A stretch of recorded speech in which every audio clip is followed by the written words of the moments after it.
Friend, চলে এসেছি নতুন একটা ভিডিও নিতে। এই ভিডিওতে বেশ কয়েকটা সিনেমার আপডেট দেবো। তো প্রথমে তোমাদের যেটা বলবো সেটা হচ্ছে ফৌজি থেকে যেটা এসেছে, যে ফৌজি সোশ্যাল মিডিয়া থেকে একজন ফৌজিতে কাস্ট করছে, মানে তাকে নেওয়া হয়েছে সিনেমার জন্য, এবং সেখানে তাকে একটা খুব সুন্দর খাবারের গিফট দিয়েছে, মানে খাওয়ার জিনিস দিয়েছে, সেটা হচ্ছে প্রভাস দিয়েছে, এবং সে সেটা সোশ্যাল মিডিয়াতে পোস্ট করেছে যে আমাকে এরকম খাবার পাঠিয়েছে এবং খুব থ্যাংক ইউ জানিয়েছে।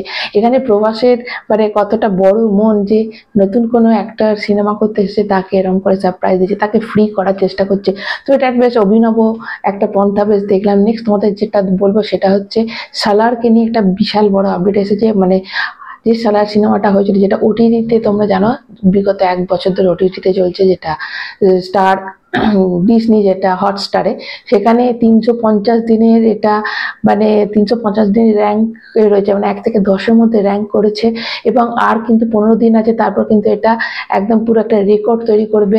দেখো 10, 9 এরমও হচ্ছে, এবং এই কয়েক মাসে একদম 1 নম্বরে ছিল কিন্তু এই সালার সিনেমাটা। দেখো সালার সিনেমাটা ভীষণ ভালো একটা সিনেমা, কিন্তু তখন যেহেতু ডাঙ্কি ছিল, জন্য আমাদের হিন্দি বেল্টে সেরকম ভালো কিছু আর কি বক্স অফিস কালেকশন করতে পারেনি, এবং ওর প্রচারটাও কিন্তু কোথাটা ওর সঙ্গে মানে একটা বলে না একটা খারাপ কিছু হয়েছে, যা ওর যতটা প্রচার পাওয়া দরকার ছিল ততটা কিন্তু মেকার্স যখন উদ্যোগ নেয়নি।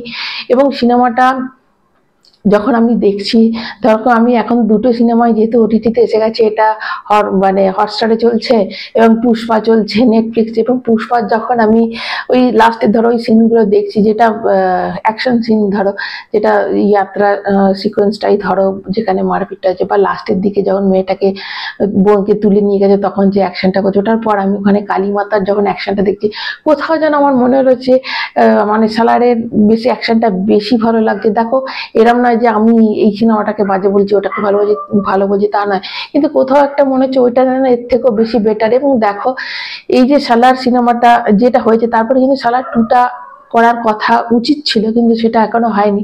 এরপরে কালকে এসেছে কত সিনেমা, কিন্তু সালার কিন্তু সেই নাম্বার মানে র্যাঙ্কটা কিন্তু ধরে রেখেছে, এবং এত তাড়াতাড়ি নামবে তো বলে মনে হয় না। যেখানে দেখো বাহুবলী করার পর বাহুবলী 2 করেছে, পুষ্পা করার পর পুষ্পা 2 করেছে, তো আর অন্য কোনো সিনেমা হাত দিয়েছিলাম সালার করার পর সালার 2টা করে নিলে লোকের মনে আরো বেশি জায়গা করে রাখতো। যদিও সিনেমাটা এতটাই হাইপ এখনো বেশি, যে অবশ্যই জায়গা করে নেবে। তো এটাই দেখার যে কিরম ভাবে কি সেলিব্রেট করে, আর 15 দিন বাদ কি সিরম সেলিব্রেশন হয় সেটাই। নেক্সট তোমাদের যে আপডেটটা দেবো সেটা হচ্ছে রঘু ডাকাত থেকে এসেছে। এখানে যে স্টার কাস্ট যেটা রয়েছে সেটা রিভিল করেছে, দেবের তরফ থেকে রিভিল করা হচ্ছে, এবং এটা ডিরেক্টর হচ্ছে ধ্রুব ব্যানার্জি, এবং SVF এর আন্ডারে সিনেমাটা। এখানে সোহিনী সরকার এবং ইদিকা পাল এই দুজনের নাম নেওয়া হয়েছে, এই দুই নায়িকা থাকবে।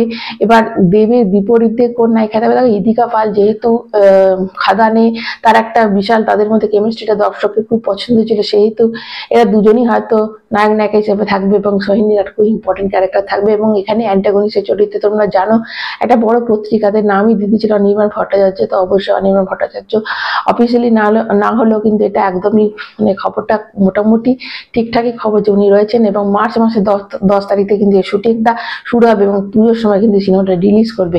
নেক্সট তোমাদের যে আপডেটটা দেবো সেটা হচ্ছে SSMB 29 থেকে। এখানে প্রিয়াঙ্কা চোপড়া থাকছে, এবং প্রিয়াঙ্কা চোপড়া 30 কোটি টাকা তার মানে তার পারিশ্রমিক এটা কিন্তু বলা হয়েছে, এবং সেই পারিশ্রমিক কিন্তু SSMB 29 কাজ করছে। নেক্সট তোমাদের যে আপডেটটা দেবো সেটা হচ্ছে থালাপতি বিজয়ের থালাপতি 69 সিনেমাটা, যেটা সিনেমাটার নাম কিন্তু বলেছে জানা নায়াগান, এরকম সিনেমাটার নাম।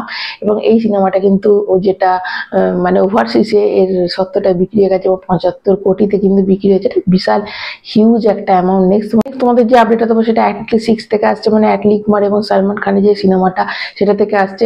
সিকান্দার করার পর এতটাই ভালো লেগেছে রশ্মিকা বন্দনাতে, যে এখানেও কিন্তু রশ্মিকা বন্দনাই রয়েছে, বলেছে যে দুজনের মধ্যে এতটা জেল হয়ে গেছে, কারণ ওকে অভিনয় ভালো লেগেছে, সেই জন্য এই সিনেমাটা তো ওই নায়িকা অ্যাজ এ নায়িকা হিসেবে থাকছে। এবং নেক্সট তোমাদের যে আপডেটটা দেবো সেটা হচ্ছে বরবাদ থেকে আসছে। বরবাদের মানে শাকিব খানের বরবাদ, সেটা মোটামুটি শুটিং প্রায় ওভার, এবং কলকাতাতে কিন্তু এর এডিটিং ও পোস্ট প্রোডাকশনের যে কাজগুলো সেগুলো কিন্তু হচ্ছে। এবং এইখানে একটি গান ঢোকানো হবে আইটেম সং, যেখানে কিন্তু নুসরত কে অ্যাপ্রোচ করা হয়েছে, নুসরাত এখানে থাকবে। যেমন আগে মিমি চক্রবর্তীর যে গানটা খুব খুব একটা আইটেম সং খুব ফেমাস হয়েছিল, সেই জন্য নুসরাতকে কিন্তু এখানে আনা হচ্ছে। এবং এখানে কিন্তু বরবাদে কিন্তু শাকিব খানের দুটো রোল থাকবে। একটা রোল তো মানে ভীষণ ব্রুটালিটি দেখাবে, ভীষণ মানে সে খুব হিংস্র এরকমই নাকি দেখানো হবে, এরকমটাই শোনা যাচ্ছে। তো আমাদেরটা এটুকুই, আবার নতুন কোনো আপডেট নিয়ে তোমাদের কাছে চলে আসবো। যদি ভালো লাগে তাহলে একটা লাইক দেবে, যারা নতুন তারা চ্যানেলটা সাবস্ক্রাইব করবে। এখন আমাদের টাটা।